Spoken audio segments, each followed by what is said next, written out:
নরসিংদীর শিবপুরে 2 দিনব্যাপী বৈশাখী মেলার প্রথম দিন অনুষ্ঠিত হয়েছে।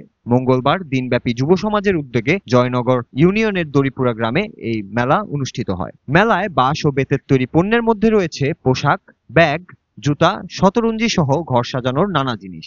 কর্তৃপক্ষ জানিয়েছে মেলায় এবার সব মিলিয়ে 20টিরও অধিক স্টল রয়েছে। প্রতিদিন সকাল 10টা থেকে রাত 7টা পর্যন্ত এই মেলা চলবে।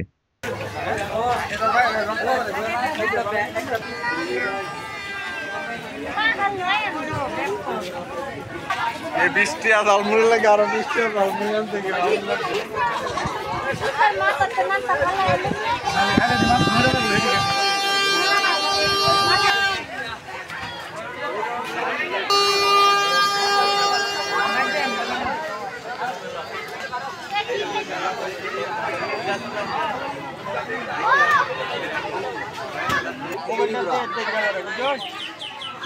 দড়িপুরা মেলা